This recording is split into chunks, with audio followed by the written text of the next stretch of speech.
Good evening, everybody out there in social media land. Hope everybody's doing well and everything. I am. I'm here to do my podcast. So, welcome on in to Medical Talk and Layman's Terms with Nurse Charlene.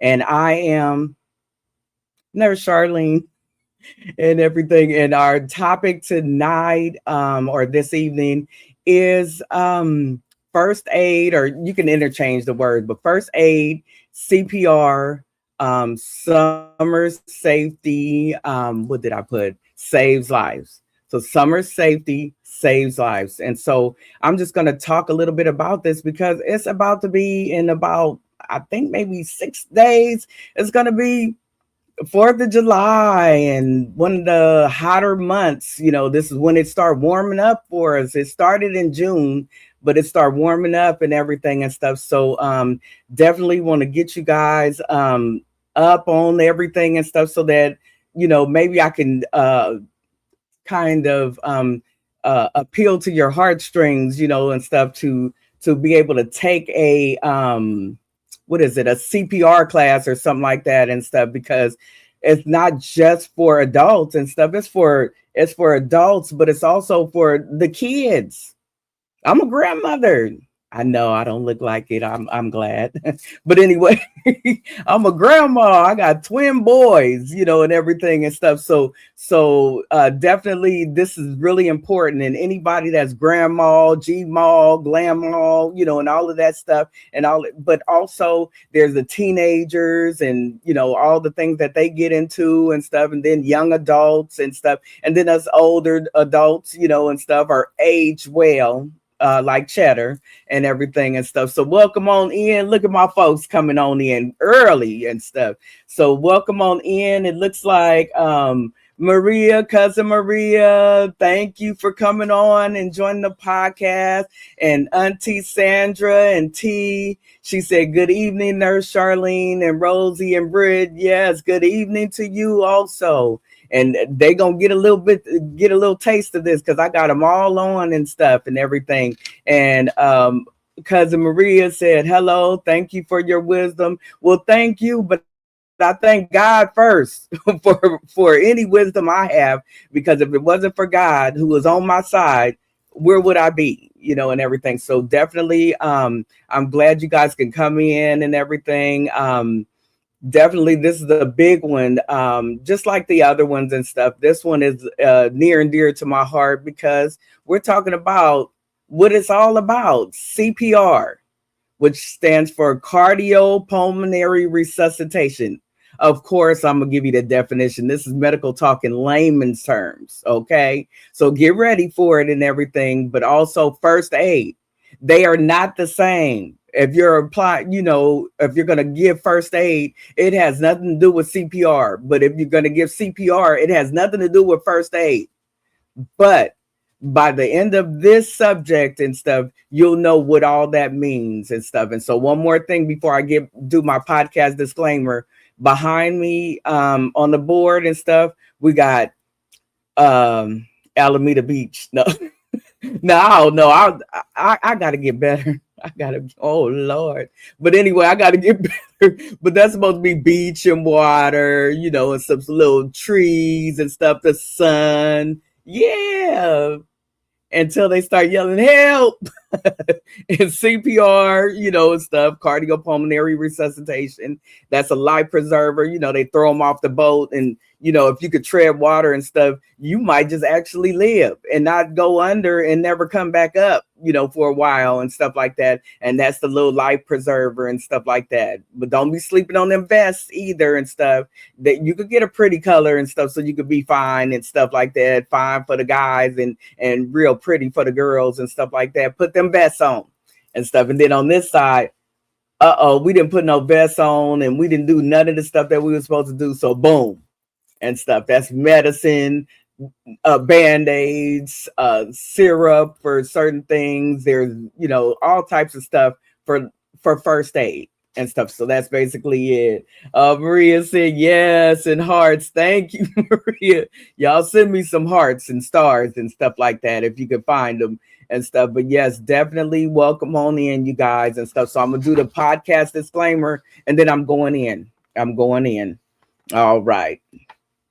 So we got welcome to Medical Talk in Layman's Terms with Nurse Charlene, where health and illness are broken down into simple, easy to understand conversations. We're just having a conversation. Don't worry about everybody else and stuff. I'll make sure that it ain't nobody ride nobody's boat on my podcast here and stuff like that. We're here to talk about this stuff so we can be in the know. Everybody ain't gonna be in the know, but we gonna be in the know. Welcome on in, Auntie Josie. Thank you for coming on and everything. So this podcast is for educational and informational purposes only. While Nurse Charlene is a licensed registered nurse, I am registered nurse with extensive healthcare experience. The information shared here is not intended to replace professional medical advice, diagnosis, or treatment. Every person is different. What works for one individual may not be right for another. Always consult your doctor, nurse practitioner, or qualified healthcare provider with any questions you may have regarding a medical condition or before making changes to your health, medications, or your lifestyle. I might tell you, get out there and jog, do at least 5K every day and stuff like that. Yeah, it's not happening, but you're not supposed to go to me and stuff. I don't know your history and stuff. You're supposed to go to your doctor that knows your history. I'm not going to go to you and my doctor knows my history. I'm going to go to the doctor that I tell everything to and stuff. So that's where that comes in at. Okay. So if you think you may have a medical emergency, don't call me, call 911. Don't text me, text 911, or seek immediate medical attention. The views shared on this podcast are based on professional experience and general medical knowledge, presented in layman's terms to help bridge the gap between healthcare and everyday understanding. By listening to this podcast, you acknowledge and agree that this is not a substitute for personalized medical care. It's not. No provider-patient relationship is established between us. And you are responsible for your own healthcare decisions. This is really important and stuff because, yes, I can give you a suggestion, but guess what I'm going to do? I'm sending you to your doctor. I don't know your history and stuff. I'm sending you to your doctor. And guess what? I'm a nurse. I'm not a doctor yet. Listen to that word yet because it's coming. Okay. Remember, your body speaks. Your body's a snitch. Believe it. Listen to it, respect it, and when in doubt, check it out with a medical professional. Thank you for tuning in and taking a step towards better understanding of your health. That's what I'm trying to do. Give you better understanding so you're not just sitting there just paralyzed with fear when you could actually do a couple things and somebody might actually come out alive, and stuff like that. And it's not Grey's Anatomy. It's not all of this stuff that you see on there, on these TV shows. This is real life. It's happening to you in front of you, your co-worker, your parents, your siblings, your kids, and stuff like that. Every minute counts and everything, but you're going to find out when I get finished reading all of this stuff to you, what I'm talking about, because I went over it extensively because I need to make sure that you know the difference between CPR and first aid. And this is for summer safety because summer is coming. So people going to want to go to Great America or what is it, Six Flags, Discovery Kingdom, whatever it is, Disneyland and all of that stuff. Guess what? People get hurt at Disneyland. People get hurt at all these other places and stuff. You want to be one that's in the know. Your family is safe, and everything. And even if you don't help somebody else out, help your family instead of just not knowing nothing. And then you expect somebody else's family to come over and help yours, and stuff like that. No, y'all both supposed to know. They can come out and enhance what you already know and everything. So that's what I'm getting to. So it's CPR and first aid. Summer safety saves lives. Okay, summer is a season of fun, vacations, barbecues, hey, and stuff, sports, and outdoor activity or activities. Okay, hold on, y'all.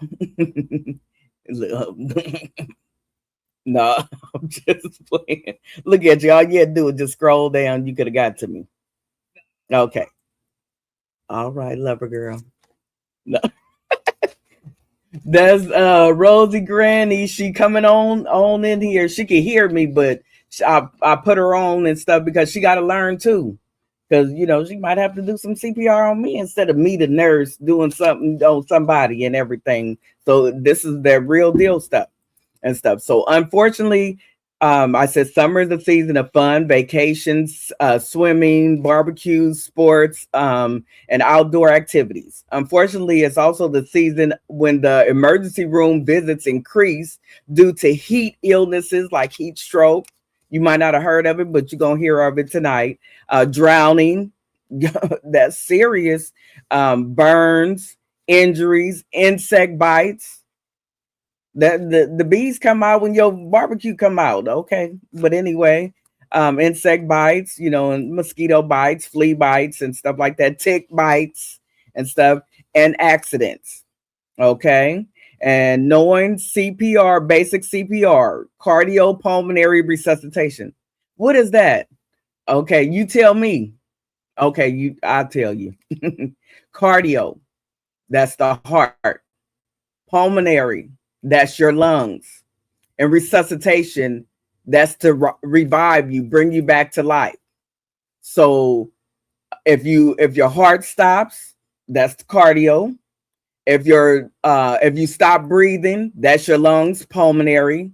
And resuscitation is to revive you, to bring you back to life, and stuff. Hopefully, and stuff, if it works out that way and everything. But what happens if nobody knows nothing? Then y'all gonna be a whole bunch of people feeling guilty, probably end up PTSD, trying to kill yourself because you couldn't help that person, come back to life because you didn't know nothing. You didn't even try to get that, and stuff. I'm not trying to put that on you, but I'm saying it's that easy. You can't always look for a doctor to be on a plane or a nurse to be on a plane or somebody with healthcare training to be on a plane and stuff. You got, no matter where you at. So somebody else got to learn it besides you because you can't do it alone. And you can do it a little bit and stuff. But what if you get tired? Then you got to end up stopping or you pass out on top of that person and they pass away and you pass away too or something and stuff. So it's really important. So this is 911 worthy. Okay. So one more thing is knowing basic CPR and first aid can mean the difference between life and death while waiting for emergency responders, 911, to respond. Remember, you don't have to be a healthcare professional to save a life. Okay, one more time. You don't have to be a healthcare professional to save somebody's life. Okay, all you have to do is go to that class like the healthcare professionals go to. Okay, because I got to go I think it's every 2 years. It might be every year. I don't know. You got to go. And I went a whole bunch of times, a whole bunch of times. But anyway, what is CPR? So I told you the cardio is heart, pulmonary refers to your lungs. That's your breathing people, your breathing organs, and resuscitation is to bring you back because you wasn't breathing and your heart wasn't beating, and stuff. So that's why that means what it means. It's a big old word, but it means a lot. It packs a punch. Oh, Rosie Granny Allen is watching in Jesus' name. Amen. Welcome on in, Auntie Barbara. She said, hello, everybody, to all you guys. Yes, come on in and stuff, especially all these grannies and stuff that's getting on here and stuff, because this is some good stuff. So think of CPR, I told you, is the emergency procedure performed when a person's heart stops beating or they stop breathing. Think of CPR as this: manually becoming. So that means hands-on become. You start becoming their heart and lungs to until help arrives. And if it doesn't arrive because nobody called 911 and got somebody else, they just watching this one person. Guess what? The person dies that's getting the CPR, and the person probably die or croak over that's giving the CPR. So they need help. So you gotta call 911. It's no other way and stuff. You don't just fix them and then y'all just go back to y'all barbecues. No, call 911. Tell on it. Okay. So why does CPR matter? The brain begins to suffer damage within 4 to 6 minutes without air, oxygen. 4 to 6 minutes without oxygen, you start damaging the brain and stuff. It needs that oxygen. They got to have it and everything. So then permanent damage can occur after 10 minutes, 10 minutes and stuff. Anything above that and stuff, you got permanent brain damage.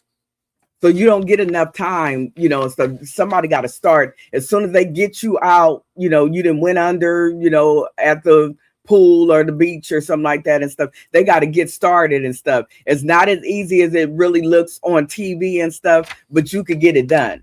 Anybody can get it done and stuff. And then every second counts, because every second that you don't do it and stuff, that's some damage to that brain. And guess what? That person will never be the same and stuff. I don't know what part of their brain gets the most damage or whatever and stuff, but they won't be the same, because that means that it's taken that little piece of their area of their brain and it dies and stuff. So they can turn into a total vegetable, stop talking forever, and stuff like that, all types of stuff. So it's very important.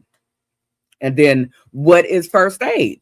Okay, because I said it's not the same as CPR. They're two different things, but they both help try to preserve a life and everything. So the definition is: first aid is the immediate care given to a sick or injured person before professional medical help arrives. Okay, examples include controlling bleeding. So you see how this ain't got nothing to do with the beach and stuff. You could have cut your finger off, halfway into your finger or something like that while just making dinner, or you could have fell down the stairs, broke your ankle or leg or something like that. And then the bone poked through and you start bleeding, and you bleeding all over the place. You're going to bleed out. You only got so many pints of blood in your whole body and stuff. And you lose all of that and stuff, and nobody's transfusing you and stuff. So guess what? You lose that and then you die off, and everything. So it's serious. Okay. So controlling bleeding by applying pressure, treating burns. Don't put butter on it. I did that before, actually. And if I would have known this now and stuff, when I put butter on it, I would have never did that and stuff. But I'll tell you why later and stuff. But no butter. Maybe some cool water and stuff. Helping someone who is choking. But you know what? It's assault if you don't ask them, hey, can I help you? And stuff. Are you choking? They can't talk because they choking and stuff. So they can either wave or like, bring your ass over, bring your tail over here and stuff like that. But, this is serious, and stuff. So you ask them, can I help you? I know the Heimlich, I cannot pronounce that maneuver and stuff. Can I help you, or something like that? But you got to say something to them and acknowledge them and get them to look at you, or it's assault, and stuff, so that part. And then cooling heat stroke victims, like how to cool them down, stripping them down and stuff. It's a lot to it and stuff. I'll get to it and stuff. And then also stabilizing a fracture. Remember I said if you fall down the stairs or something and you break your ankle or anything. I'm not trying to get anybody to fall down the stairs. What I'm trying to say is a fracture is a break in your bone, and both sides of your bone and stuff like that. That's not good, and it don't feel good. You'll know it and stuff. But being able to come up with a splint, getting a magazine, if we still even look at magazines anymore, or a book or something like that, and wrapping something around it real tight to keep it from moving and dislocating even more and stuff like that. Things like that. Assisting with allergic reactions. Oh, I wasn't supposed to put lemon in there, or I wasn't supposed to put cilantro in there and stuff. Look at their lip, and knowing that, oh, I got some Benadryl, I got you and stuff. Take this Benadryl now and stuff, and that way it won't, start messing with your airway and stuff like that, or a bee sting and stuff. And knowing that, Benadryl helps a lot of things unless they're allergic to Benadryl. But at the time and stuff is one of the best things running and everything. So then that, and then the goal of first aid is to preserve life, to kind of save lives, to keep you living, preserve it and stuff, prevent conditions from worsening by doing that little thing, or giving that one aspirin when somebody clutches their chest and it look like they having a heart attack and stuff, giving that aspirin or something like that, because you might have heard something, or you might have took a first aid class and stuff. That's a big deal and stuff. And promote recovery. What we want you to do is not die from it, but live from it, and stuff. Okay, it happened. Let's live, and stuff. And so that's what that is. Okay. So the first thing to remember is check, call, and care. CCC, check, call, and care. And that means that when there's an emergency, it doesn't matter what it is and stuff. There's an emergency. These are some of the things you want to remember, because these are the best steps. Thank you, Rosie Granny Allen said, great information. That it is and stuff, because that person will feel better, like somebody go take care of me, but also, you'll feel better that I did something. They was choking, I didn't even do nothing, and they died. Don't you want to know something? Because you might just save them, and then they didn't have to die, and stuff. So check means ask, is the scene safe? Is everything okay? You see somebody got shot, so is the shooter still around? Because I'm running away. I ain't gonna sit there and try to do CPR on them or something like that and get shot in the back of my head, because I'm over there trying to save who they shot and stuff. So you got to make sure the scene is safe. You can't just jump into everything. If we in the water and stuff, is the shark still there? It bit the leg off and stuff. Is it still there? And stuff. Yeah, I'm not getting bit by a shark. They pull them this way and stuff, away from the shark and stuff, or whatever it might be and stuff. Is the person responsive? So unresponsive means they can't tell you nothing. They can't point. They can't blink. They can't nothing. So responsive is they are blinking, or they nodding their head, but they can't talk, or whatever it might be and stuff like that. Are they breathing? Airway is the number one thing to life. No airway, no breathing, no life. No breathing, no life. So that means that, are they breathing? So that's a big thing to ask. And that's called check. Step 2 is call 911 immediately. Call them. That's what they're there for. That's why you see them up and down the street and stuff. Call 911. The person, even if they're trained, even if I'm trained and stuff, call 911. I can't do this all by myself, and stuff. It's a team effort, and stuff. I can do it till they get here, or something like that. They're going to try to make you do it till they get here and stuff. So that's a big deal. Auntie Barbara said, now they have Noro out, which is good.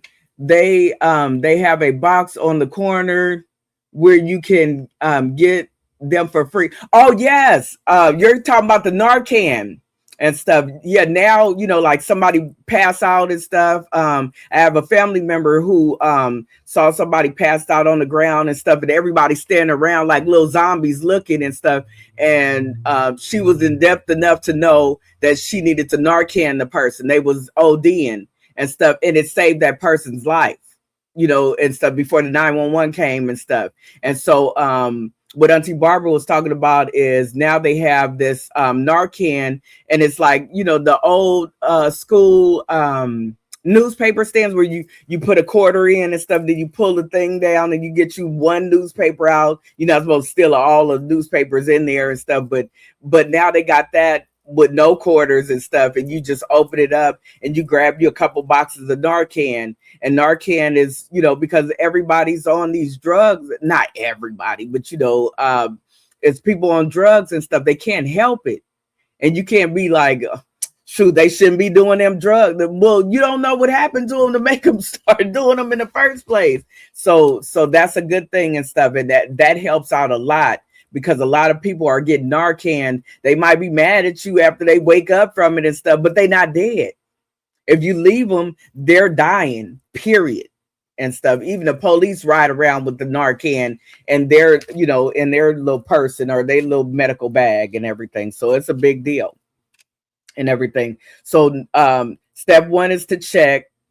Step 2 is to call 911. And then immediately, if a person is unconscious, that means they're unresponsive. If they're responsive, they can, move their fingers or tell you something or try to communicate with you. If they're unconscious, nothing is happening. They're as good as probably dead, and stuff for that moment, unless you get in and act fast and everything. Not breathing. You could tell by, is the person's chest rising? If you feel safe enough, you might, and you can't tell if their chest is rising, you might put your face over their, your cheek over their mouth and see if some air blows back at you and stuff. It depends on who you are, and stuff, and how far you're willing to go. But that's another way of checking for breathing and stuff. If they're having a seizure, you don't go in there, oh, they might swallow their tongue. Let me stick my finger in there, and the tongue go and your finger, and stuff. I mean, when they don't know, they will bite it off, and stuff. So no, it ain't no sticking your finger in there. But what you can do is keep them safe. If it's a big rock there and they hit their head on the rock and stuff and then die, and stuff, when they could have just had a seizure and still live and stuff, you want to just keep the area around them while they're flailing and doing whatever the seizure is doing and stuff. You want to just make sure they're not hitting their head, that they're not, gonna fall over or fall off a cliff somewhere or something like that and stuff. You keeping them safe like that. But all that sticking the hand in the mouth, yep, nope. Don't do it and stuff. Severe bleeding, applying pressure. If you apply pressure, you might be able to stop it or slow it down at least until somebody gets there and they plug it off, and stuff. Being able to do a tourniquet and stuff. A tourniquet is that little rubber thing when you're getting blood drawn or something like that. Or even a drug addict would know that a tourniquet is whatever they use, a belt or something to go around their arm or something like that and stuff. Or you see it on these shows and stuff. That actually is kind of true and stuff. You take that and you tie something off above the cut and stuff, and that would stop it from bleeding and stuff. But this 911. This turns you into 911. If you want that family member to live, if you want that friend, if you want that, this or that neighbor or something like that, and you're right there and stuff, or you want them to do it to you and stuff, you cut your stuff off, and I think everybody has cut themselves or did something where it's like, ooh, and stuff, it does happen. And then there's being able to spot a possible stroke. Which I'm going to talk about later, so I'm not going to go all the way into it, but just being able to spot one and stuff. Chest pain, knowing that that's the universal, they're going to grab their chest, and stuff. Oh, I feel sick and my jaws is tightening up. You see all of that and stuff. Oh, no, they having a heart attack and stuff, or something like that. They having a stroke, something, you can just guess by what they're doing and stuff. And then a near drowning. That means they did go under and they went under enough to be unconscious, but you got a hold to them right away and stuff. So it's still call 911. Don't just go back to y'all little tents or whatever. No, call 911 and make sure everything is okay, because they could die later. They live now and die later, and stuff. So you got to get to it. So I said check, call, and step 3 is care. Provide first aid or CPR, because they're two different things, until help arrives. That's all you have to do. Because remember, until help arrives. Yep, you don't get to just do it by yourself. All of us ain't Doogie Howser or nothing like that. You need some help with it and stuff. And that's where that comes in. Thank you, Rosie Granny Allen said, teach, nurse, teach. Thank you.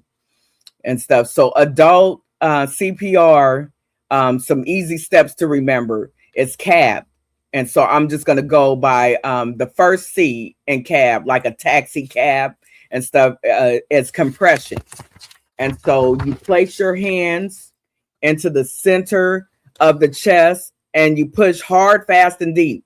Meaning when you're doing CPR and stuff, I don't know if I could show you and stuff, but you have that hand and then you have that other hand and you you don't even cross them down like that because you'll probably just scratch the chest up, but you're taking that one hand, you putting that other hand over it and you're going in and stuff, you're not locking your actual elbows out and stuff, but you're pushing down and stuff and bringing it back up and stuff like that. And so it actually does that because you got to give the chest time to recoil. You're pushing it down. So to recoil is to pop back up like a memory foam. You push your pillow down, that memory foam pillow down and stuff, and then you take your hand off of it and it rises back up. You got to do that for the person. So you got to in and out. You don't just stay down there and one hard push. That's not going to do it and stuff. You got to go in and out and stuff. So that's a big deal. Welcome on, Miss Sonia. I said that I think I didn't get your number and stuff so that I can call you and everything and stuff. But welcome on and God bless you, baby. And stuff. So the compressions are push hard, fast, and deep. And the rate needs to be at 100 to 120 compressions per minute. So that's a lot of pushing down and stuff. So think of the song by the Bee Gees. It's called Staying Alive. So you're actually pushing down and you're singing a song. Ha, ha, ha, ha, staying alive. Staying alive. And if you do that song several times within a minute and stuff, singing that song, staying alive, it'll actually be about 100 to 120, give or take a couple and stuff, trying to get it done right, and stuff. But it's that important because you're becoming somebody's heartbeat and everything and stuff. Thank you. Auntie Barbara said, great information. I appreciate that. And stuff. So that's the staying alive. So then it's CAB, CAB for CPR and stuff. The next one, that was compressions. The next one is airway. So it's a tilt head back and chin lift. So what you're basically doing is you're taking that hand and putting it on there and taking your thumb and putting it, or two fingers, and putting it on somebody and tilting their head back like that and lifting their chin, and that opens up their airway. And if there's nothing in it and stuff, then hey, you got it. You just help them get their air because they're probably down like this and they're cutting off their airway. But if you lift up that chin and lift up and tilt that head back and stuff, you got a chance at getting them the air that they need and everything. Auntie Sandra said, good teaching, nurse. Glad that I came on board from the beginning of your podcast. Learned so much. I appreciate that. And this will help you. This will help you do it to somebody else and stuff, because you feel alone. If you're in the house and somebody does that and stuff, you want to be ready to get on down, and stuff. You don't want to be running outside. Do anybody know? See, yeah, they're gone. I would be gone. I'll rest in peace. I'll be like, Jesus, you ready for me? I'll come take me, because they don't know what they're doing. Just let me go, and stuff. I mean, it's that bad, and stuff. Welcome on, Pastor Carol. She said, right. It opens things right on up. Pastor Carol said, you're making me proud. Thank you so much and stuff. But yeah, we got to get this because summertime is coming. This is the time, and stuff. And I would be wrong if I didn't tell you that you actually need to take a CPR class and first aid class if you could get a combo of both and stuff, because it's really important. You'll find out so many things and just really be able to help somebody and stuff, and it won't be a joke or something like that. You'll be able to just get in and then live your life and go on with no guilt and everything. So then I said that was the airway, to open up the airway. And then last of the CABs, CAB, compressions, airway, and now breathing and stuff. And so breathing, if you're trained, so you don't have to give, I ain't putting my mouth on somebody else and stuff, but I don't know. Well, you'll probably put it on your family member and stuff, but you might not put it on somebody, a stranger and stuff. And actually, they actually give you these things that you can carry around on a keychain, that if you did want to go ahead and do that extra step that would probably ensure that they live and stuff, they got these little barriers, and it's a little plastic, and it's a little airway where their air doesn't come back and go in your mouth, but your air goes into their mouth. Bad breath or not, it don't matter. Give me the breath, and stuff like that. So it's a big deal and stuff. Pastor Carol said, no time for getting help. You need to learn CPR. Absolutely. There's no time, and stuff. You got to get in there and just be ready to serve it. And stuff. Ain't no getting scared and stuff. Let's go. And that way you find out that it's easier than you thought it was to do that and stuff, and to get right into motion and everything. So that's if you're CPR and stuff and you're trained in it or something like that, then you'll know how to give those 2 rescue breaths and stuff, and watch the chest rise and fall. That's a big deal. You'll hear this when you go to CPR class and everything. Watch the chest rise and fall and stuff. That's knowing that you got that good air in there, and that you did a proper head, back, chin lift, and stuff. And that's opening up that airway and everything. And you repeat until help arrives. But guess what? It's all in vain if you don't tell somebody, call 911. Don't watch me doing this and stuff. Can you do it? So call 911. Yes, Pastor Carol, it is important. You're going to pass out too. And then you can't save them or you, and stuff. So that's a big deal. So they also got this thing that they came up with that's really, really important, y'all. And this is in CPR. It's hands only CPR.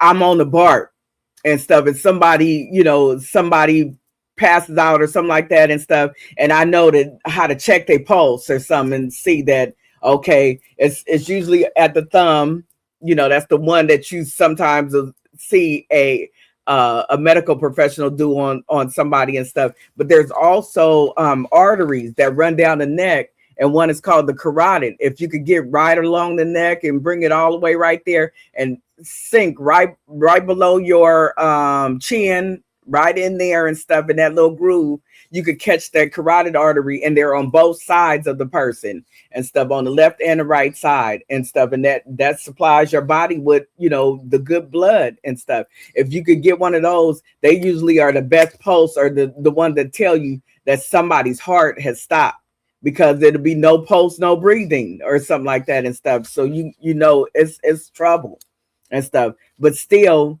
911 first, and then you get on down and stuff. Lock them hands, and boom, staying alive. But this time you don't stop for nothing. You just keep on going and keep on going and keep on going, and you still might be able to save their lives with no air, without breathing, because as long as you keeping that heartbeat and stuff, eventually they'll be able to breathe, because you're still pushing that blood up to their brain and stuff like that. So there's a good chance that they will live, but they won't live if nobody calls 911.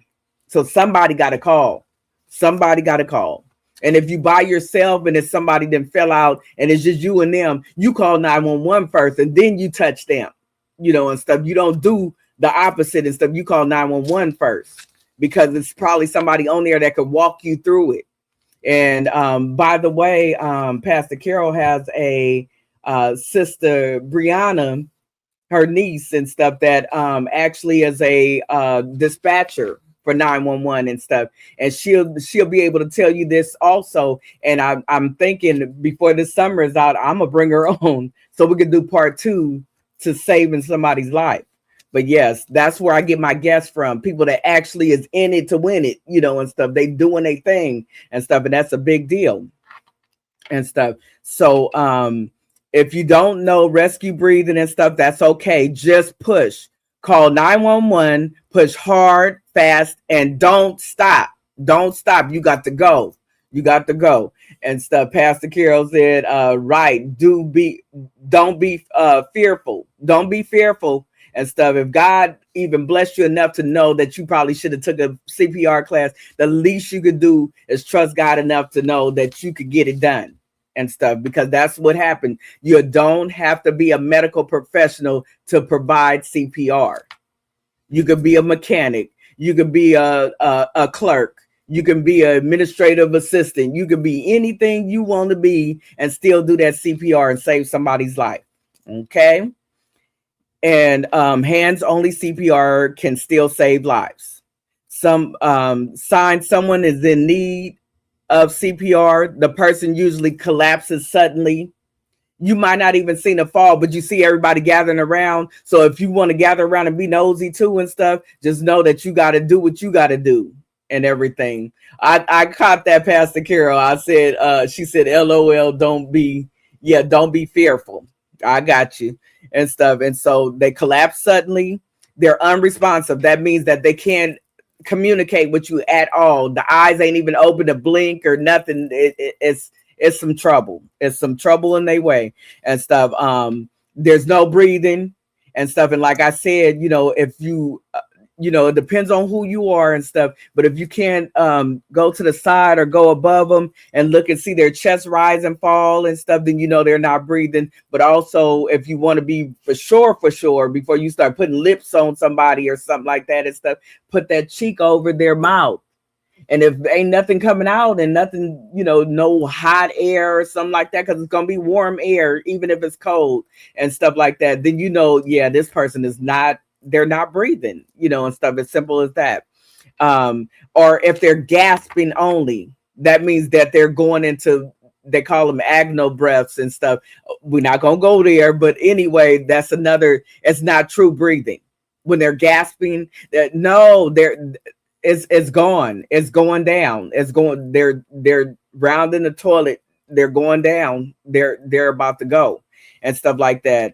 And no pulse if you're trained to check. And that, like I said, you can train to check is looking at the thumbs, and stuff. If they got thumbs, then you go up right in their thumbs and you go right there and stuff. And sometimes you can feel it. You might not be able to feel it if you're trained a little bit more, or where a carotid artery is. That's the arteries that run down your neck. So they're right there. And so either side, left or right side and stuff, if you could get that finger in there and stuff, you'll hear it. If they have a pulse, you'll feel it. And if they don't, you won't feel nothing. So that it's something you got to do. It's time to step up and everything. So then a part of first aid, that was CPR. A part of first aid is signs of choking. Mild choking, that's coughing, talking, and breathing, stuff. That's mild choking. That means it went down the wrong part, and stuff. But they trying and stuff. But you could tell, it went down the wrong part. So that way, all you do is okay.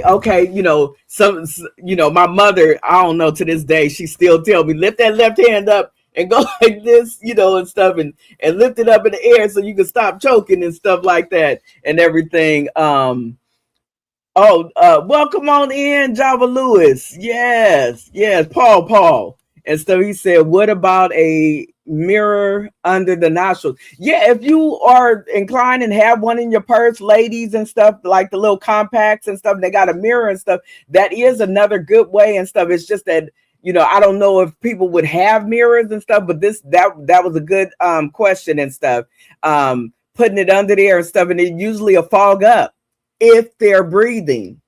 And guess what it do if they're not breathing? It ain't gonna do nothing. So that we a little step further than we should be, and stuff like that. So yes, definitely that and stuff. So then severe choking. So I was just telling you minor choking. That's but you can still talk like, oh, something went down the wrong pipe or something like that, and something crazy and stuff. But what if it's severe choking? Then they cannot talk. They not going and all of that. They cannot breathe. They cannot push. It's blocked, and that's your airway. No airway or compromised airway means you're unalive, and stuff. You're not alive, and stuff, or you're dying and stuff, depending on how long. If you know that they're still warm and they just dropped in front of you and stuff, that's one thing. But I'm talking about, no airway. You only got a few minutes to figure out, am I going to do something to touch this person, and stuff. It's that important and stuff. So severe choking, you cannot talk, you cannot breathe. You'll start turning blue on your lips. And it doesn't matter what color you are, if you're dark skinned or light skinned or whatever and stuff, you start getting the blue, it's cyanosis, and stuff, but you start turning blue around your mouth, and stuff. That's the sign that, yep, they've been too long without air and everything and stuff. And they're grabbing their throat. Oh, this is classic for help me, do something, kick me in my back or something, like do something and stuff, because it's that important and stuff. So it's a big deal. So then if you've ever, it's called the Heimlich, because it was a doctor, Dr. Heimlich, and he came up with this maneuver and stuff. It's a maneuver, not manure like a fertilizer and stuff, but maneuver. It's a way of doing it and stuff, where you go into, for adults and children, and you stand behind a person. This doesn't matter, but adults and, like your little kids and stuff, because some of the kids is, bigger than, they just big as the adults sometimes and stuff like that. But kids on up and stuff, you're going to stand behind that person. You're going to make a fist and stuff. You want that fist with them thumbs up, like, wait, oh yeah, with them thumbs up and stuff. You're going to make that fist, and right above the belly button, you're going to go above the belly button, the navel. I don't know what else to call it and stuff. In layman's terms, that belly button, the hole in your stomach right there and stuff, but it ain't all the way a hole. But anyway, your navel and stuff, and you're going to go inward and up, inward and up, inward, and it's going to be like a suction and stuff, and that thing should dislodge whatever's in their mouth, because they're already and they're scared, and I know I'm dying, I'm blacking out and stuff by this time. You get behind them and do that and round around them, or even if they little and stuff, and you get to doing those abdominal, they call them abdominal thrust or stomach thrust and stuff, and you do in and up, and it'll provide a suction, and that thing come flying out their mouth. You just saved a life. And what you really do was aware that it happened, had took that class to see exactly how that, takes place and stuff, and you got on down. Congratulations. You got this and everything. So that's what a Heimlich maneuver is. And you continue, so it don't come out the first, the second, the third. It ain't, just keep doing it. As long as it's in there and stuff, you keep doing it, because you're the difference between them living or dying. Keep doing it. I'm going to just take a rest and wait for 911 to come. They don't have time for 911 to come. You need to have already been doing it and everything and stuff, and pop that thing out of there and stuff. And now they got some fancy stuff. I'm privy to that and stuff, because I bought one and stuff, and it's called a choking back. I forget what the name is and stuff, but it's like the CPR bags that they have, the ambulance have and stuff, but you take it and you put it on their nose. It's like an oxygen mask and stuff. You take it and it covers your nose and your mouth and stuff, and you squeeze it a couple times and pow, that thing will come flying out and stuff. But that's getting fancy and stuff, so everybody ain't gonna know to do that. But if, just in case you wanted to look at something like that and stuff, you could probably find it on Amazon and everything, or at it's probably only gonna be online that you could get one of those and stuff. All the stores is closed and everything is locked up and all of this funny stuff. Sidebar, but I'm just saying and stuff. But those things, they help. They got one pediatric, because their mouth is littler than adult's mouth and stuff. So that little tiny mouth and stuff covering over their nose and their mouth and popping that thing out and stuff. Or adult, they have two in a pack and stuff, a child and an adult and stuff. They are really lifesavers. I'll tell you that much.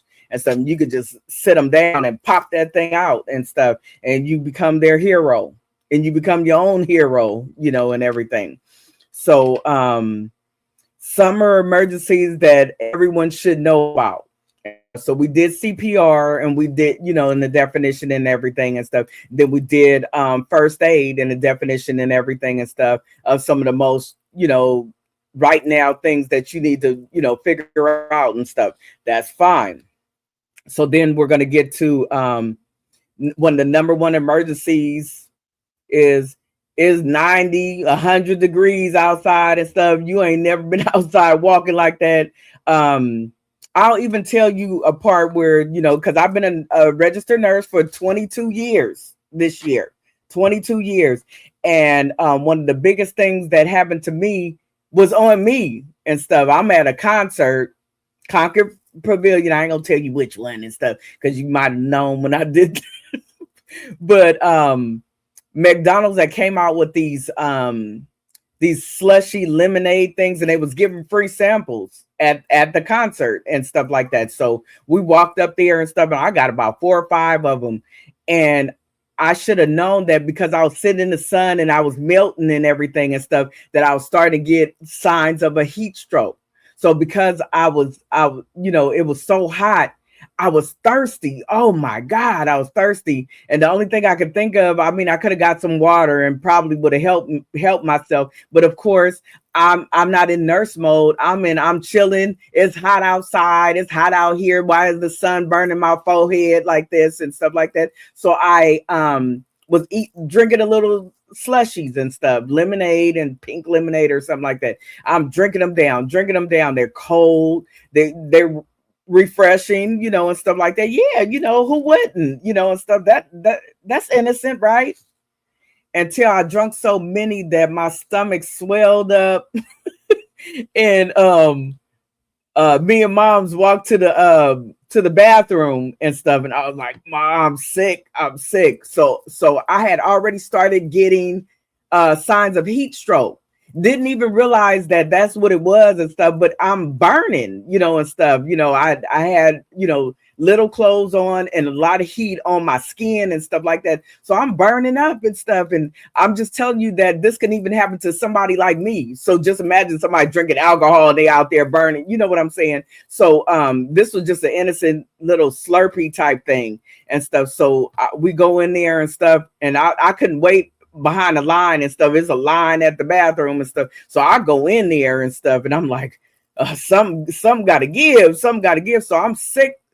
So I begin to feel like I had to vomit, and stuff. So I know, but we talking about medical stuff, and I'm trying to give you something and be transparent and stuff, because this happened to me and it was bad and stuff. But I was getting sick, and they was like, hey, can somebody get a nurse in here and stuff to help this girl and stuff? She's sick, and stuff. And, she doubled over and stuff. And I'm like, all I remember is my mother saying she is a nurse, and stuff. And I was like, I was so embarrassed. But that just goes to show you that, guess what? At the end of the day, I'm a human being too and stuff. And guess what?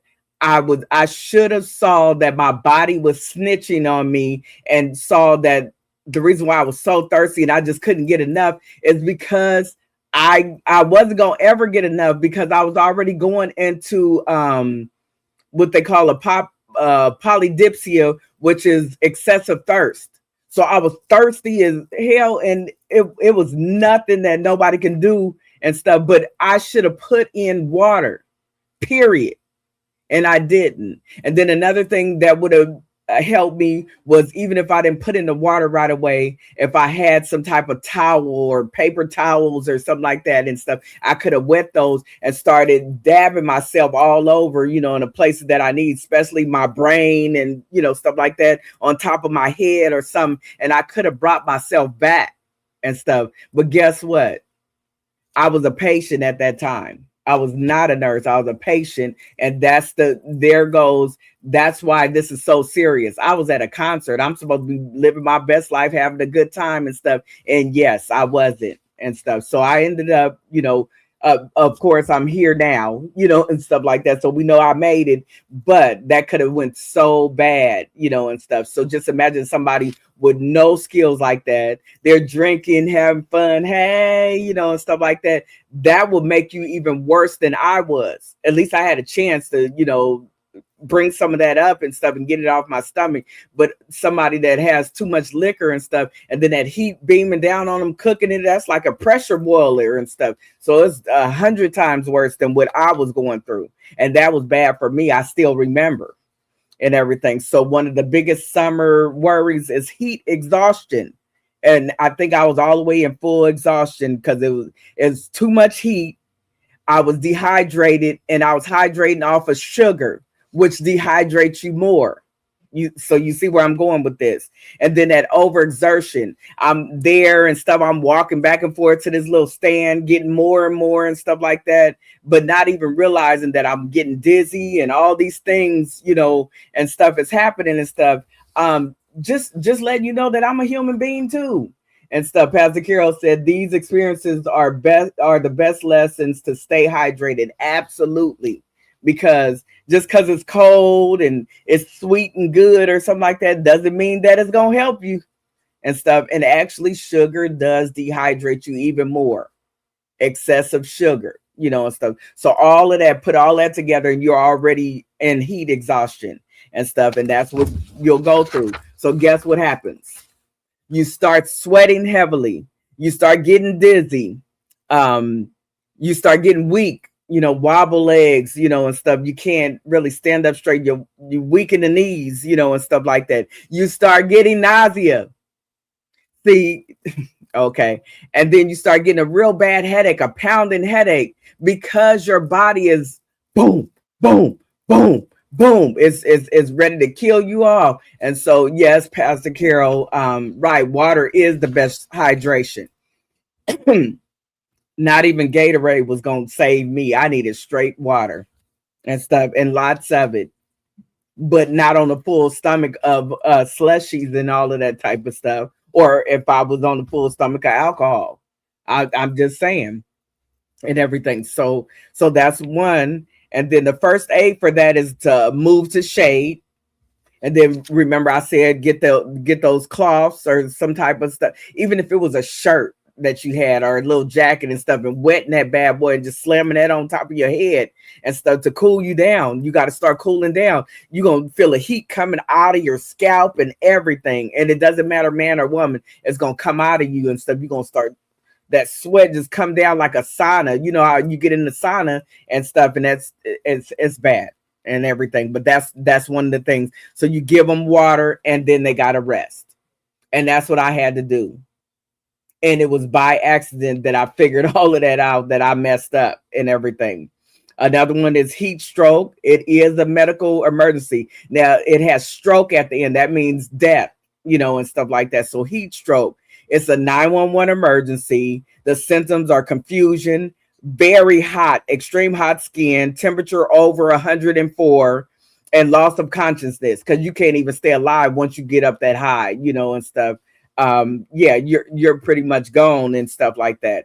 So the first aid to be given would be calling 911, and then to cool the person off quickly. That means stripping them down, start dropping them ice packs all over their body, up and down their body, around their neck and stuff, especially around the head and the ears and everything and stuff, because all that heat go up to there, and you need that brain power and stuff. And they've been passed out anyway and stuff. So you start stripping them down and start putting them ice packs everywhere between their legs and stuff, down their legs, strip off socks and, different things like that.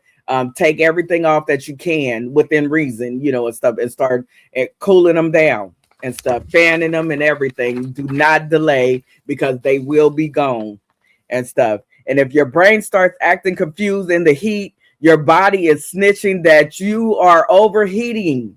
You are overheating, and overheating is really, really bad. It's a 911 emergency.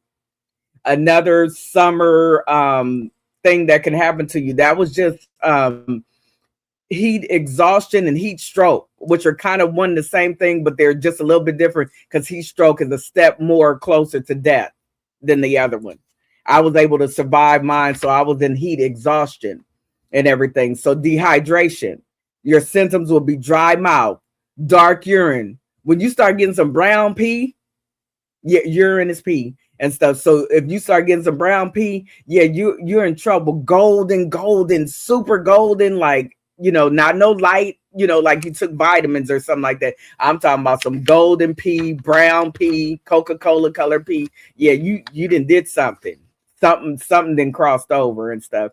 And then fatigue, that's unusual tiredness. You just done. And then dizziness, because that wasn't enough with the other things and stuff, and you're dizzy and stuff. The prevention is to drink water before you're thirsty. Drink water before you're thirsty. And then that way you're not sitting up there running to the Slurpee stand or running to the drink stand getting a nice cold margarita and stuff. Just because it's a margarita and it got ice in it, it's not enough water for you. You need straight water and everything. Another summer thing that could happen to you and stuff, because we're talking about summer safety and everything can save your life, is sunburn. Don't sleep on this. Do you know that even if you're melanated and you got dark skin or brown skin and stuff, you still can get sunburn? Every skin can burn. It doesn't matter which skin it is, what color you are and stuff. You can burn. Of course, somebody with fair skin is going to burn, faster and everything and stuff, but you gonna burn and stuff. Pastor Carol, you said, yes, you got to make water your first drink. Absolutely.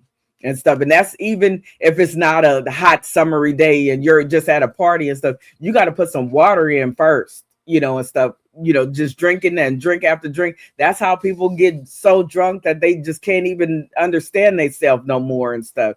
And that's bad, and everything. So the treatment for treatment for sunburn would be cool compresses to the skin. You got to cool the skin down and stuff. So that'd be wet towels, paper towels, and different things like that. Aloe vera. Don't sleep on that. That's a magic plant like marijuana. The aloe vera, that's your treatment plant and stuff. Hydration, water. You see, I'm saying water, unless we talking about drowning. That's too much water. But, water, and avoid more sun exposure. And guess what you got to do? Get you some SPF 950 or 60 or whatever it is. I don't know what number they at now. So get some. Put it on. I don't care how dark your skin is, how melanated you is. Lucky you, but put it on. Because everybody's skin can get it.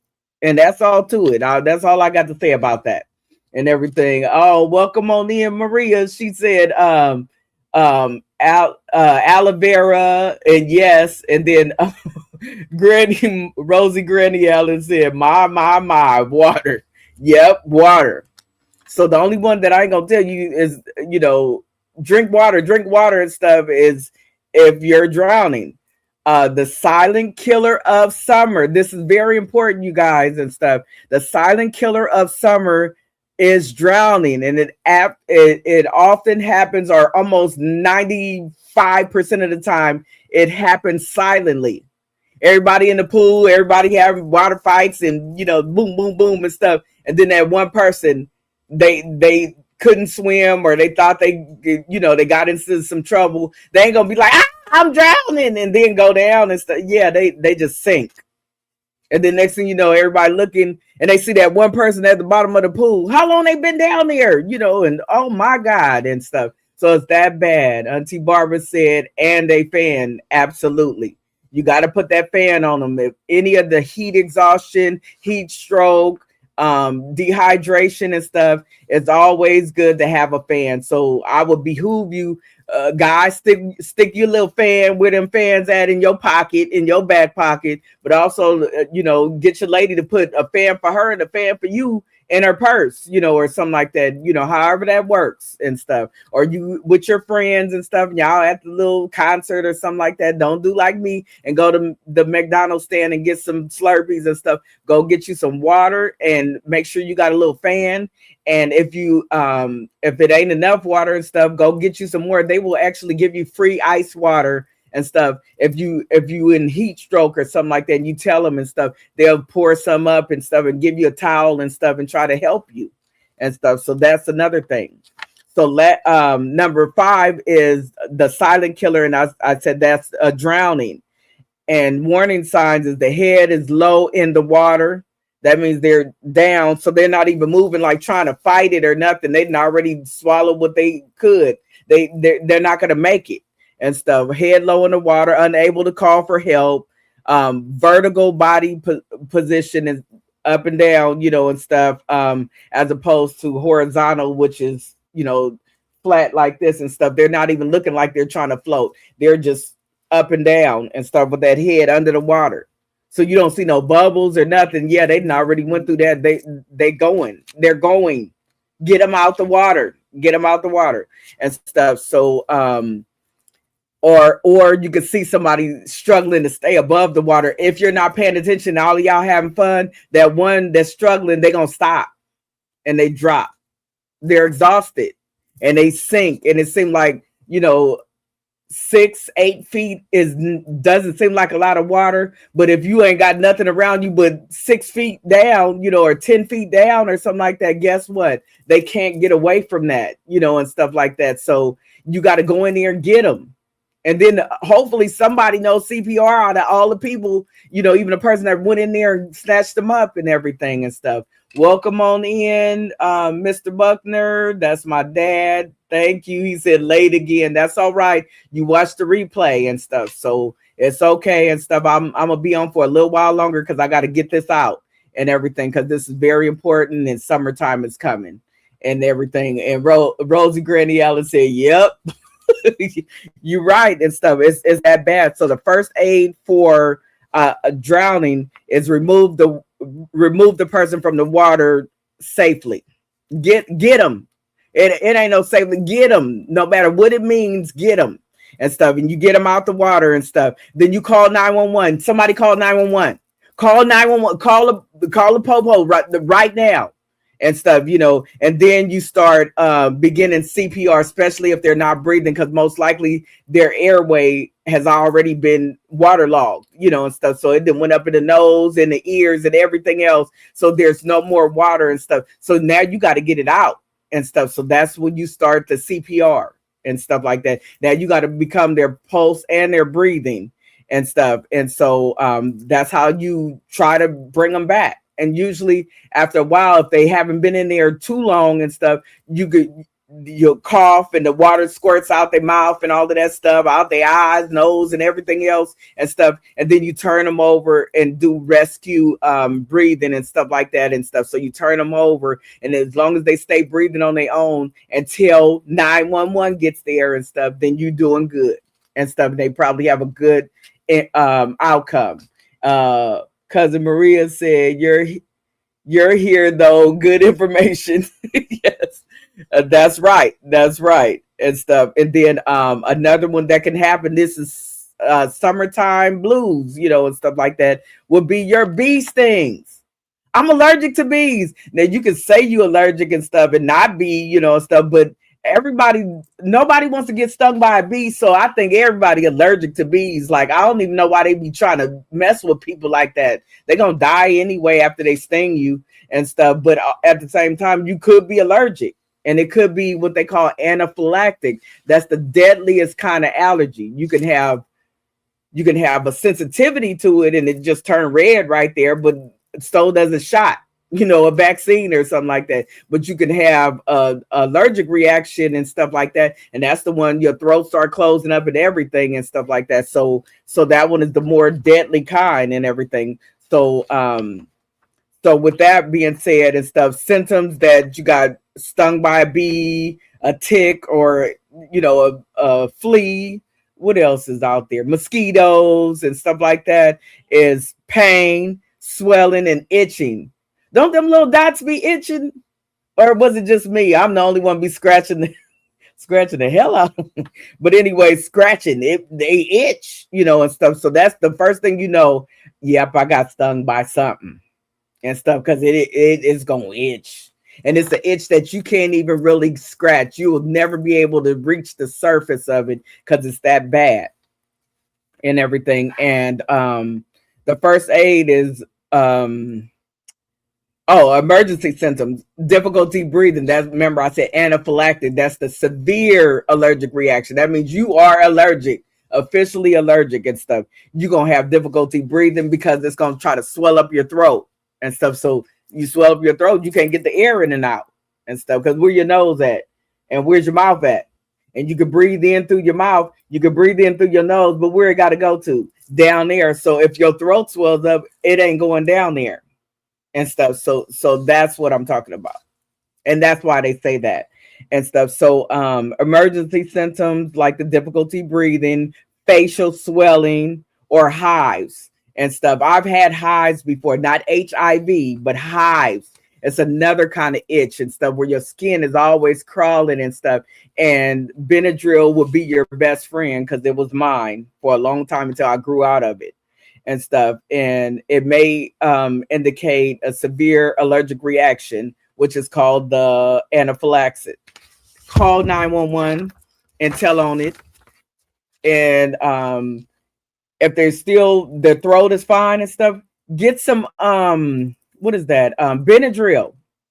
Pop a Benadryl, unless you're allergic to Benadryl. Then there's other kind of medicines that you would probably take and stuff. But Benadryl is one of your go-tos and stuff. And then there's cuts and bleeding. So you apply pressure, you elevate it whenever possible, and you use a clean dressing to put over it and stuff like that. If the bleeding doesn't stop, 911, but I will call 911 anyway. If you see a large amount of blood and stuff, you call 911. A deep wound that's called 911. And spurting blood, that means you didn't hit a blood vessel of some sort, and every time your heart beat, that blood squirts out. So it's a spurt of blood and stuff. That's one of the scariest things. And yes, I did have that happen to me in the hospital and stuff, where somebody, a patient, he was just standing there and stuff, and I'm like, what you doing down there and stuff? And the guy, he just standing there, he had confusion, dementia and everything, which I talked about a couple lives ago and stuff. But anyway, the long story short is he's standing there in a puddle of blood. I was like, God, I quit. But anyway, well, I ran down there and stuff, pulled his pants down, and the blood, every time his heart beat, the blood squirted up in the air and stuff. I must have jumped on top of him with a big old giant towel and just laid on him. I was scared. Even the doctors came in and stuff. They were trying to pull me back. I was like, this blood is coming out. He's about to die, and he would have died if I would have jumped on top of him and put my hand and, I had the little towel and stuff, and I put that over it and stuff. His surgical site opened up. And so he had blood all on the floor. We get him back to the bed. I pulled his pants down and boom, it just starts shooting. And I'm like, see, they don't show you that on Grey's Anatomy. Yeah, they don't show you that and stuff. It's very special. But anyway, Auntie Josie said, I had allergic reaction to Benadryl. I found out when I broke out with hives. The doctor had to give me something else. Yes, it's another one. It's called Atarax and stuff. If Benadryl is not helping, or you don't have, because some people can be allergic to that, but that's one of the main things they give you. Even with a blood transfusion, they give you Benadryl, or we used to give Benadryl and stuff, but then people start being allergic to that and stuff. So then we had to trade up, and it's a couple other medicines out there that we can use in the place of a Benadryl type thing to keep you from dying, of some type of allergic reaction and stuff. So they got a couple more different kinds of medicines you could take together and stuff. And yes, and I found out, I don't know if it was the hard way, but I found out that Benadryl wasn't helping me and stuff. So they traded me to this one called Atarax. So I'll probably put something in the comments and everything. So that was cuts and bleeding. The last one is burns from barbecue, fireworks. See how y'all was supposed to stay on until until I finish, because I'm talking about fireworks and hot surfaces. So first aid, cool water for 20 minutes for any type of burns from a barbecue, one of them hot coals, jump on your skin somewhere or something like that. Fireworks, and stuff.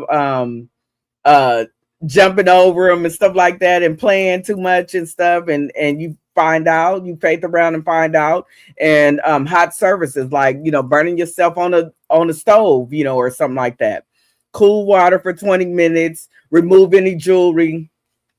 Well, y'all gonna have a time, huh? Remove jewelry and stuff. But anyway, removing jewelry, and cover the site loosely until you can get to the hospital, or you can call 911 and they can take you to the hospital. Never apply butter. Never put butter on it unless you want to have a little what is it, a little tortilla, a little hot tortilla and stuff like that and stuff. Don't put butter on it and stuff. Don't apply toothpaste to it, and don't pop the blister. If you got a blister, leave it alone. Let it pop on its own, because they get mad under there, and then they gonna really act the fool with you. And so don't be popping them. I know it look ugly and it's all swollen and it look like a little juice filled and stuff. Yeah, it don't make it feel better to pop it and stuff. That's you gonna put yourself right clean into some more trouble and stuff. So those are the biggest ones I wanted to talk about and stuff. And that the emergencies, they're different for different things, like the age group. Like infants, you got to look out for choking, drowning, burns, and falls, because they fall and hit their head. They ain't gonna block it, and stuff. They're infant and stuff that's under a year or a year and under and stuff. And so just watching out for the kids. Children 1 to 12, they're gonna have a bicycle injury, playground accidents, possible drowning, insect stings, because they drowning because they think they can swim. The water's so pretty and blue until it go in every hole in your body and stuff. Yeah, it don't work that way and stuff. Insect stings and heat illnesses, they can get overheated too, just like anybody else. And then teenagers, they got sports injuries like football injuries and different things like that, basketball injuries, ankles, ACLs, and all of that good stuff. Diving accidents, they think they could jump off the diving board and hit the diving board on the way and knock themselves unconscious and they drop under the water. ATV injuries, like they on one of those ATVs and stuff, and you don't really have a lot of protection and stuff because they're open and stuff, and then you flip over and the ATV is on top of you or something like that. It's just like a car or anything else and stuff. It's dangerous. And heat exhaustion, so they even suffer from that. And adults 20 to 64, heart attacks, heat stroke, work injuries, and water accidents. Getting on those ski-doo, the little, what is them little motorized little things, and if, two people can sit on the same one, and then they get into an accident or hit a boat, a fellow boat out there or some, or each other, and drown or knock themselves out. What did you say? Oh, jet ski. That's what it's called. I was like, them little bicycles, motorized about it. It's a jet ski. That to show you how much I know. But anyway, and older adults. Falls at any time of the year and stuff, but falls is the biggest one, and that's 65 plus. Watch out for the falls, watch out for heat illness, and definitely watch out for heat stroke or a stroke or heart attacks and stuff, because they're dangerous and everything. And so I'm almost done, you guys, and stuff. So then one more thing, how to spot a stroke. I wouldn't be right if I didn't tell you. It's the acronym, and the acronym is like the first letter of each thing that's happening and stuff. So I would be wrong if I didn't say this to you and stuff. But in order to spot a stroke, you don't have to be medically inclined and stuff like that, but you got to know these things. And that's, remember, be fast. BEFAST. Be fast. B is for balance. Sudden loss of balance and stuff. That's some trouble. You in trouble. and stuff. Eyes, blurry vision, or almost blindness, coming over them. And it's not something that you already know, a pre-existing condition, but this is something that comes on suddenly. You can't see. Everything is just blurry and everything and stuff. Something's happening. Um, that was the eyes. And then fast, FAST. F is for face, facial drooping. That's one side coming down, or it don't matter which you pick a side and stuff, but you'll see it seems like it's melting like candle wax, just coming down and stuff. And you'll see it. Even if the person can't tell that it's happening to them, you'll see it from looking dead at them, and stuff. They can see it if they went and looked in the mirror, if they're not confused enough. And then there's F, and then arm weakness. That means, they tell you to hold your arms straight out. And if they just keep dropping down, you can't keep them up for nothing in the world, or they won't even go up at all and stuff. Yep, you're in the middle of your stroke and stuff. And then there's S for speech, and speech is, slurred speech. If like your tongue just blew up on you and stuff, and nothing can come out right and stuff, you'll know. And the person might know and stuff, and that's good, because then, they can definitely, let somebody know something and stuff. But if they don't, you should be able to do, spot that. And then last but not least, on B fast is T, time. Time is of the essence. It depends on how hard the stroke is going to hit you and stuff. If you get it early and you catch a couple symptoms before they get to all the other symptoms and stuff like that, you might be in for a complete recovery even and stuff. But if you catch it and it then went on and went on and went on and stuff, the other thing is death or permanently disabled. That means one side, whichever side it hit on, if it's on the right, then the left side goes out. If it's on the left side of your brain, then the right side of your body goes out and stuff. And depending on which side, that's what it takes away from you. And some of it you could get back if you get there early enough and start, timing it. When was the last time normal? That's what you need to find out. And I've been through it, so I'm telling you, I'm an expert at this and stuff, because I've been through it with my own family member. And we was able to tell when the last time normal, and they was able to get the clot busting medicine and literally recover from that and everything. So it did switch up from paralyzed, totally paralyzed for a while, and to recovery. So definitely those things, are very important. So I'm gonna go ahead and finish up with the last of everything and stuff, your take home message and everything. But I might have to go ahead and do a part 2 to this one, because this is very important and you guys need to hear it, at least hear it, and everything. And that is the take home message. Remember the 5 summer survival rules. 1, for survival, or helping somebody and stuff. Learn CPR before the emergency happens. Don't learn like, oh, I'm gonna go to a class now that I see this happen. No, because it might be too late for the person that you was trying to save or yourself and stuff. So learn CPR before you go down, or you hurt somebody, and stuff like that. Then call 911 immediately. It should always be 911 and stuff involved in this. And then stay hydrated. How many times have I said that today? Okay, so stay hydrated and stuff. Water is everything, even though it tastes like nothing. And then 4, supervise children around water. Always be watching, and always watch that deeper end of the pool, because they think that they're Superman or Superwoman and stuff, and they will go jump in that thing, and before they know it, they faith around and find out too, even as children. If they only 2 feet, 3 feet, or 4 feet tall, and they jump in 6 feet and stuff, how many feet is over their head? And if they can't swim, oh no. Oof. Mercy, mercy, mercy.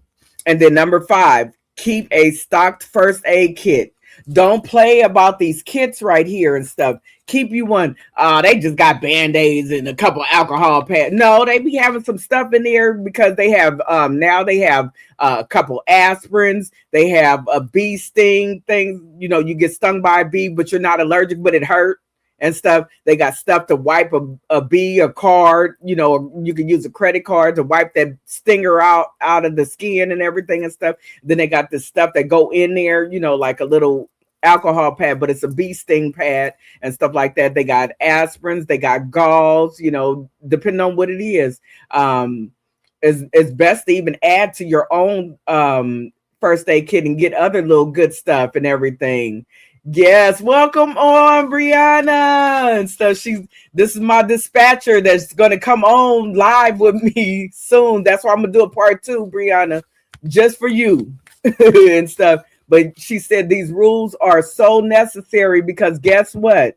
When they call that 911, they speaking to somebody like Brianna, you know, on that phone and stuff, and she got to figure out, you know, what do you got at your house, you know, what you gonna do and stuff. I already got the popo coming to you, you know, I got the ambulance coming there and stuff like that. But what do you got, and are you prepared to talk to me? You can't get on there, you know, so you got to get on there and be like, yes, I'm at so and so and such and blah blah blah. This person was found down, and you know, you got to be able to talk. And guess what? None of us know how to talk because we scared to death and, you know, and all of that stuff. But you got to be able to pull from deep within you and say what you need. Whatever that person, that dispatcher, that Brianna is getting on there, they're going to ask you a set of questions. If you can't pull it together, answer the questions that they ask. And they'll have everything that person needs to when they get there and arrive so that they live.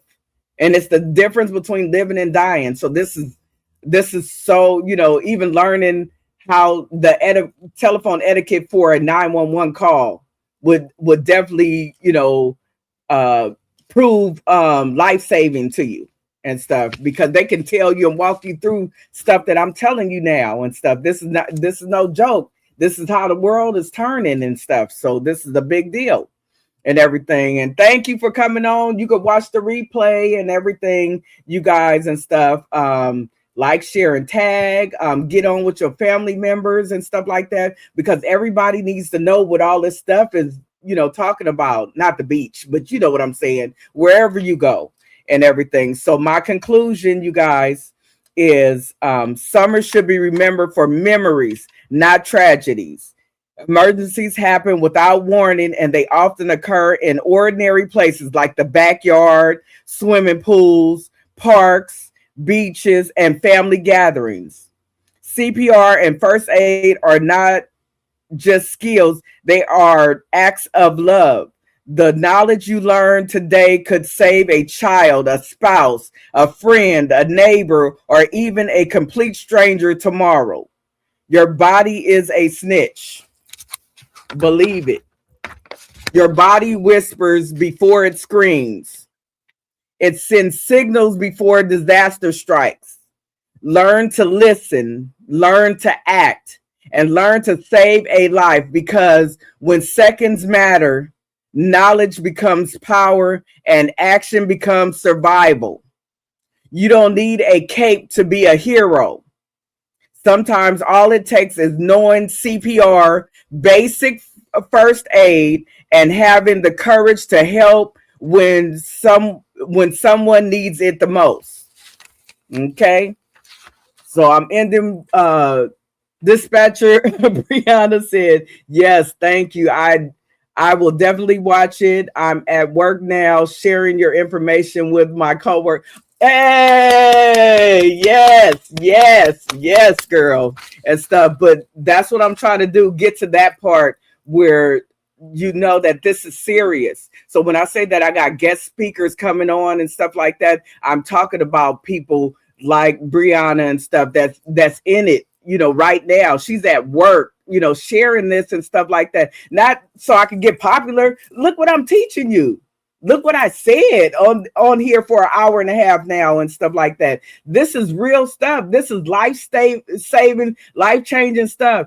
I'm learning it all over again when I teach you, but I'm teaching you. So now you got this. You can't untake this out of your brain and stuff. Now it's gonna compel your heart to say, I might need to go ahead and take me a CPR class.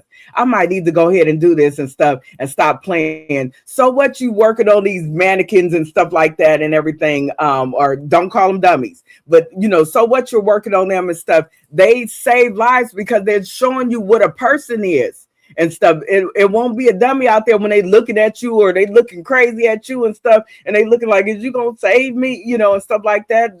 It's hard, and stuff. So like I said, this is no joke and everything, but thank you all for coming on Medical Talk in Layman's Terms with Nurse Charlene. And I'm Nurse Charlene, and I've been a registered nurse, and I'm an active duty nurse 22 years now and counting.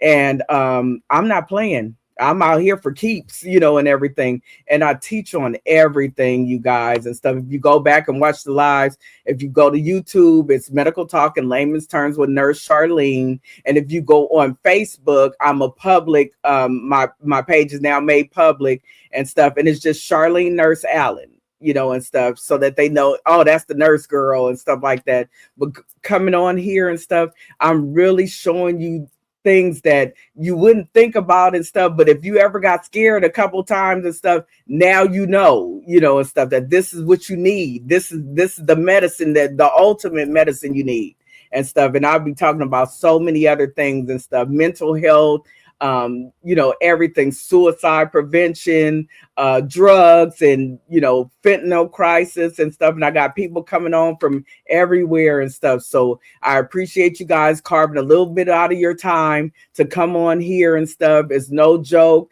This is life saving and serious. It's 911 worthy. And I thank you guys for coming on and stuff. And I come on every Tuesday at 7 p.m. and it's usually 7 to about I give myself at least an hour and 30 minutes till about 8:30 and stuff, and then I'm out and everything and stuff. But watch the replays. You'll never know where one of those might just save a life by accident. You could save a life by accident. You don't have to be a hero and have a cape and stuff. You could be a hero and just sit down and listen and everything. So you guys take care. I appreciate you. Maria said, thank you, Nurse Charlene. And Facebook, Nurse Charlene. yes, definitely. And I appreciate you guys and spend a little time with Charlene on a Tuesday at 7 p.m. to 8 or 8:30, and everything. So y'all take care and take care of each other and stuff, because you never know. All right. Take care, you guys.